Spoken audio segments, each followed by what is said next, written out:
ಅವನು ಹೆಬ್ಬೆಟ್ಟಿನ ಪ್ರಧಾನಮಂತ್ರಿ ನಾನು ಹೇಳ್ತಾ ಇಲ್ಲ. ಅವ್ರು ಎಷ್ಟು ಕಲಿತಿದ್ದಾರೆ ಅಂತ ಹೇಳ್ತಕ್ಕಂಥದ್ದು ಇನ್ನೂ ಯಾರಿಗೂ ಗೊತ್ತಿಲ್ಲದಂತ ಬಿಜೆಪಿ ಅವರು ಬುದ್ಧಿವಂತರು ಹೌದು, ಆದ್ರೆ ಕಾಂಗ್ರೆಸ್ ನಾವು ದಡ್ಡರಾಗಬಾರ್ದು. ದೇಶದಲ್ಲಿ 100 ರೂಪಾಯಿ ಬಿಡುಗಡೆ ಮಾಡಿದ್ರೆ ಅದು ಪಂಚಾಯತಿಗೆ ಮುಟ್ಟುವಾಗ 10 ರೂಪಾಯಿ ಆಗಿ ಮುಟ್ಟುತ್ತದೆ. ಅವ್ರು ಹೇಳಿದ್ದು ಹೌದು. ಈ ಪಂಚಾಯತ್ ಮಸೂದೆಯನ್ನು ವಿರೋಧ ಮಾಡಿದವರು ಯಾರು ಅಂತ ಹೇಳಿದ್ರೆ ಭಾರತೀಯ ಜನತಾ ಪಕ್ಷ ಅಲ್ಲ ಅಂತ ಅವ್ರು ಹೇಳಿ. ದುಡ್ಡಿಲ್ಲ, ಏನ್ ಮಾಡುದು. ನಾನು ಒಂದು ಸತ್ಯ ಹೇಳ್ತೀನಿ, ಇವತ್ತು ನನಗೆ ನೆನಪಿದೆ.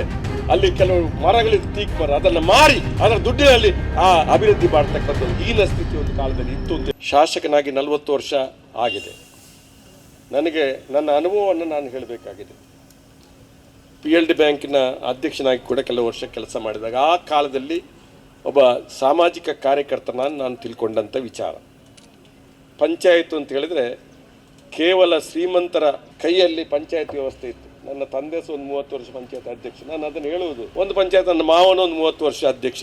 ಅಂದರೆ ಒಂದು ಕಾಲ ಇತ್ತು. ಬಲಾಢ್ಯ ವ್ಯಕ್ತಿ, ನನ್ನ ತಂದೆ ಬಲಾಢ್ಯ ಅಂತಲ್ಲ, ಒಂದು ಜಮೀನ್ದಾರಿ ಕುಟುಂಬಕ್ಕೆ ಬಂದಂಥವ್ರು. ಪಂಚಾಯತ್ ವ್ಯವಸ್ಥೆಯಲ್ಲಿ ಕೆಲವು ಬದಲಾವಣೆ ಬಂತು, ಆದರೆ ಬಹಳ ದೊಡ್ಡ ಬದಲಾವಣೆ ಯಾವಾಗ ಬಂತು ಅಂತ ಹೇಳಿದ್ರೆ 73, 74 ತಿದ್ದುಪಡಿ ತರಬೇಕು ಅಂತೇಳಿ ರಾಜೀವ್ ಗಾಂಧಿ ಅವರು ಆಶೆಪಟ್ಟರು. ಈ ದೇಶದಲ್ಲಿ ವ್ಯವಸ್ಥೆಗಳನ್ನು ಸುಧಾರಣೆ ಮಾಡಬೇಕು ಅಂತೇಳಿ ಬಹಳಷ್ಟು ಪ್ರಯತ್ನ ಮಾಡಿದಾಗ ಪಂಚಾಯತ್ ರಾಜ್ ವ್ಯವಸ್ಥೆಯ ಬಗ್ಗೆ ಅವರಿಗೆ ಗಮನಕ್ಕೆ ಹೋಯಿತು. ಅವರೊಂದು ಮಾತನ್ನು ಹೇಳಿದ್ರು, ಅದನ್ನೀಗ ಕೆಲವು ತಪ್ಪಾಗಿ ಅರ್ಥೈಸಿಕೊಡ್ತಾರೆ. ದೇಶದಲ್ಲಿ 100 ರೂಪಾಯಿ ಬಿಡುಗಡೆ ಮಾಡಿದ್ರೆ ಅದು ಪಂಚಾಯತಿಗೆ ಮುಟ್ಟುವಾಗ 10 ರೂಪಾಯಿ ಆಗಿ ಮುಟ್ಟುತ್ತದೆ. ಅವ್ರು ಹೇಳಿದ್ದು ಹೌದು, ಮುಟ್ಟುತ್ತದೆ.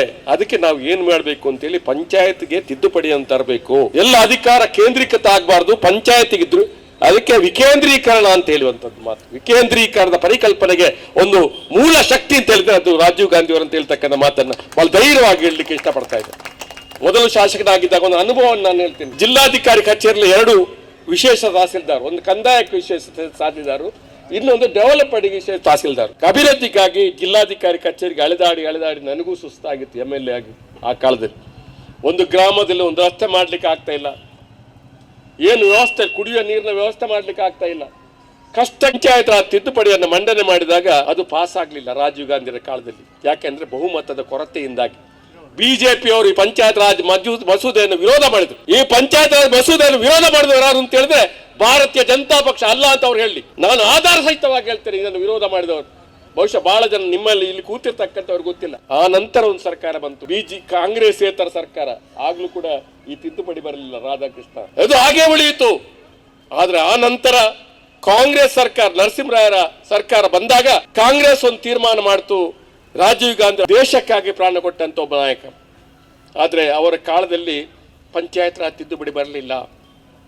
ಆ ತಿದ್ದುಪಡಿ ಬರಲಿಲ್ಲ ಅಂತ ನೋವನ್ನ ಕಾಂಗ್ರೆಸ್ ಪಕ್ಷ ಏನು ಮಾಡಿತು ಅಂತ ಹೇಳಿದ್ರೆ ಅವರ ಕನಸಿನ ಕಾರ್ಯಕ್ರಮವನ್ನು ಜಾರಿ ಮಾಡಬೇಕು ಅಂತೇಳಿ ಪಂಚಾಯತ್ ರಾಜ್ಗೆ ತಿದ್ದುಪಡಿ ಅಂತಂದು 73, 76 ತಿದ್ದುಪಡಿ ಅಂತ ತಡ. ಈ ತಿದ್ದುಪಡಿ ಬಂದ ನಂತರ ಕೇಂದ್ರ ಸರ್ಕಾರದ ಹಣ ನೇರವಾಗಿ ಪಂಚಾಯತ್ ಬರ್ತಕ್ಕಂಥ, ನೇರವಾಗಿ ಪಂಚಾಯತ್ ಅಂದ್ರೆ ಜಿಲ್ಲಾ ಪಂಚಾಯತಿಗೆ ಕೋಟ್ಯಾಂತರ ರೂಪಾಯಿ, ಮಂಗಳೂರು ಜಿಲ್ಲಾ ಪಂಚಾಯತ್ ಕೋಟ್ಯಾಂತರ ರೂಪಾಯಿ ಜಿಲ್ಲಾ ಪಂಚಾಯತ್ ಬಂದು ಮಮ್ಮತ್ ಗಟ್ಟಿ ಅವರು ಅಧ್ಯಕ್ಷರಾಗಿದ್ದಾರೆ. ಹೌದಾ ಅಲ್ವಾ ಅಂತ ಕೇಳಬೇಕು. ಈ ಜಿಲ್ಲೆಗೆ ಬಂದ ದುಡ್ಡು ಅಂತ ಹೇಳಿದ್ರೆ ಸರ್ವ ಶಿಕ್ಷಾ ಅಭಿಯಾನದಲ್ಲಿ 70-80 ಕೋಟಿ ಒಂದು ವರ್ಷದಲ್ಲಿ ಬಂತು. 70-80 ಕೋಟಿ ಒಂದೇ ಇಲಾಖೆಯಲ್ಲಿ ಬಂತು. ಆ ಕಾರಣಕ್ಕಾಗಿ ಎಲ್ಲ ಶಾಲೆಗಳಿಗೆ ಮೂಲಭೂತ ಸವಲತ್ತುಗಳು ಕೊಡ್ತಕ್ಕಂಥ ಕಾರ್ಯಕ್ರಮ ಇವತ್ತು ಕ್ಲಾಸ್ ರೂಮ್ ಇರ್ಬೋದು, ಇನ್ನೊಂದಿರ್ಬೋದು, ಮತ್ತೊಂದಿರ್ಬೋದು.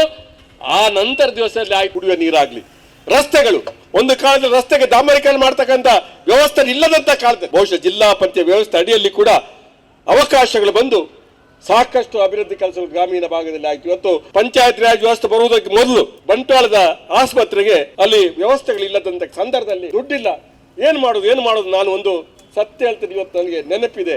ಅಲ್ಲಿ ಕೆಲವು ಮರಗಳಿದ್ದು ಟೀಕ್ ಮರ, ಅದನ್ನ ಮಾರಿ ಅದರ ದುಡ್ಡಿನಲ್ಲಿ ಆ ಅಭಿವೃದ್ಧಿ ಮಾಡತಕ್ಕಂಥದ್ದು ಹೀನ ಸ್ಥಿತಿ ಒಂದು ಕಾಲದಲ್ಲಿ ಇತ್ತು ಅಂತ ಹೇಳ್ತಕ್ಕಂಥ ಮಾತನ್ನು ನಾನು ಗಮನಕ್ಕೆ ತರಲಿಕ್ಕೆ ಬರುತ್ತೇನೆ. ಈ ಆರೋಗ್ಯ ಅಭಿಯಾನ ಬಂದ ನಂತರ ಬಹುಶಃ ದೇಶದ ಕಾಂಗ್ರೆಸ್ ಸರ್ಕಾರದ ಕೊಡುಗೆ, ಪ್ರತಿ ಒಂದು ಪ್ರಾಥಮಿಕ ಆರೋಗ್ಯ ಕೇಂದ್ರ ಇರ್ಬೋದು, ಎಲ್ಲವೂ ಕೂಡ ಅದಕ್ಕೆ ಮೂಲಭೂತ ವ್ಯವಸ್ಥೆಗಳು ಬಂದು ಇವತ್ತು ಮಹಾತ್ಮ ಗಾಂಧಿ ಉದ್ಯೋಗ ಖಾತ್ರಿ ಯೋಜನೆ ಒಂದು ಸಂದರ್ಭದಲ್ಲಿ ಪಂಚಾಯತಿಗೆ ಹಣದ ಕೊರತೆ ಬಂದಾಗ ಅವರಿಗೆ ರಕ್ಷಣೆ ಬಂದಿರತಕ್ಕಂಥದ್ದು ಉದ್ಯೋಗ ಖಾತ್ರಿ ಯೋಜನೆ. ಆದ್ರೆ ಇವತ್ತು ಬಿಜೆಪಿ ಸರ್ಕಾರ ಬಂದ ನಂತರ ಆ ಉದ್ಯೋಗ ಖಾತ್ರಿ ಕೊಡ್ತಕ್ಕಂಥ ಹಣವನ್ನು ಕೂಡ ಕಡಿಮೆ ಮಾಡಿ ರಾಮಯ್ಯನವರು ಪಂಚಾಯತಿಗೆ ದುಡ್ಡಿನ ಕೊರತೆ ಆಗಬಾರ್ದು ಅಂತ ಹೇಳಿ ಅದು ಹೊಂದಾಣಿಕೆ ಮಾಡಿಕೊಂಡು ದುಡ್ಡು ಕೊಡ್ತಕ್ಕಂಥ ಪ್ರಯತ್ನವನ್ನು ಕೂಡ ಮಾಡಿರ್ತಕ್ಕಂಥ ಮಹಾತ್ಮ ಗಾಂಧಿ ಉದ್ಯೋಗ ಖಾತ್ರಿ ಏನಿದೆ, ಎಲ್ಲಿದೆ ಅಂತ ಇನ್ನೂ ಗೊತ್ತಿಲ್ಲ, ಅದು ಯಾವ ಹಂತದಲ್ಲಿದೆ ಅಂತ ಗೊತ್ತಿಲ್ಲ, ಇನ್ನು ಅದರ ಹಣ ಬರುವಂತದ್ದು ಯಾವಾಗ, ಹೇಗೆ, ಎಲ್ಲಿ ಬರ್ತದೆ ಅಂತ ಹೇಳ್ತಕ್ಕಂಥ ಮಾಹಿತಿ PDOಗಳಿಗೆ ಗೊತ್ತಿಲ್ಲ, ಇಒಗಳಿಗೆ ಗೊತ್ತಿಲ್ಲ, ಯಾವ ಪಂಚಾಯತ್ ಸದಸ್ಯರಿಗೆ ಗೊತ್ತಿಲ್ಲ, ಅಧ್ಯಕ್ಷರಿಗೆ ಗೊತ್ತಿಲ್ಲ, ಯಾರಿಗೂ ಗೊತ್ತಿಲ್ಲ ಸ್ಥಿತಿ ಆಗಿದ್ರೆ ಅದಕ್ಕೆ ಮೂಲ ಕಾರಣ ಯಾರು ಅಂತ ಹೇಳಿ ದೇಶದ ಒಬ್ಬ ಪ್ರಧಾನಮಂತ್ರಿಯಾಗಿ, ಅವನು ಹೆಬ್ಬೆಟ್ಟಿನ ಪ್ರಧಾನಮಂತ್ರಿ ನಾನು ಹೇಳ್ತಾ ಇಲ್ಲ, ಅವರು ಎಷ್ಟು ಕಲಿತಿದ್ದಾರೆ ಅಂತ ಹೇಳ್ತಕ್ಕಂಥದ್ದು ಇನ್ನೂ ಯಾರಿಗೂ ಗೊತ್ತಿಲ್ಲದಂತ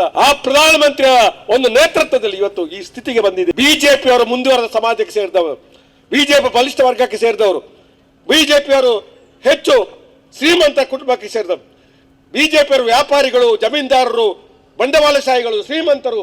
ಅವರ ಲೀಡರ್ ಯಾರು ಅಂತ ನಿಮ್ಮ ಗ್ರಾಮದಲ್ಲಿ ಯಾರು ಅಂತ ಹೇಳಿದ್ರೆ ಅವರು ಶ್ರೀಮಂತ. ನಿಮ್ಮ ಊರಲ್ಲಿ ಇರ್ತಕ್ಕ ಜಮೀನ್ದಾರ್ ಯಾರ ಪಕ್ಷ ಅಂತ ಹೇಳಿದ್ರೆ ಬಿಜೆಪಿ ಪಕ್ಷ.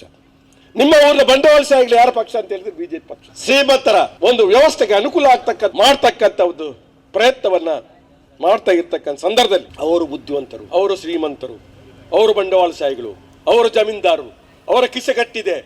ಆದರೆ ನಮಗೆ ಬುದ್ಧಿ ಇದೆ, ನಾವು ಬುದ್ಧಿ ಕಡಿಮೆ ಆಗಬಾರ್ದು, ನಾವು ದಡ್ಡರಾಗಬಾರ್ದು. ಬಿಜೆಪಿಯವರು ಬುದ್ಧಿವಂತರು ಹೌದು, ಆದರೆ ಕಾಂಗ್ರೆಸ್ ನಾವು ದಡ್ಡರಾಗಬಾರ್ದು. ಬಿಜೆಪಿ ಶ್ರೀಮಂತರು ಬುದ್ಧಿವಂತರು ಹೌದು, ನಾವು ಒಪ್ಪುಕೊಳ್ತೇನೆ, ಆದರೆ ನಾವು ದಡ್ಡರಾಗಬಾರ್ದು. ಎಸ್.ಎಂ. ಕೃಷ್ಣ ಸರ್ಕಾರ ಇದ್ದಾಗ ಬಹಳ ದೊಡ್ಡ ಬೇಲೂರಿನಲ್ಲಿ ದೊಡ್ಡ ಸಮಾವೇಶ ಮಾಡಿ ಬೇಲೂರು ಘೋಷಣೆ ಪಂಚಾಯತ್ನಲ್ಲಿ ಆಸಕ್ತಿ ಇರ್ತಕ್ಕಂಥ ಅಧ್ಯಕ್ಷರಲ್ಲಿ ಗೊತ್ತಿದೆ. ಬೇಲೂರು ಘೋಷಣೆಯಲ್ಲಿ ಅನೇಕ ಅಧಿಕಾರ ಪಂಚಾಯತ್ ಕೊಟ್ಟಿದೆ. ಆ ಕೊಟ್ಟದ್ದು ಅನೇಕ ಜನರಿಗೆ ಎಷ್ಟು ಕೊಟ್ಟಿದ್ದಾರೆ ಗೊತ್ತು, ಅದು ಹೋದದ್ದು ಕೂಡ ಗೊತ್ತಿಲ್ಲ. ಸಾಮಾನ್ಯವಾಗಿ ಬಿಜೆಪಿ ಅಧಿಕಾರ ಬಂದಾಗ ಎಲ್ಲವೂ ಕೂಡ ಹೋಯ್ತು.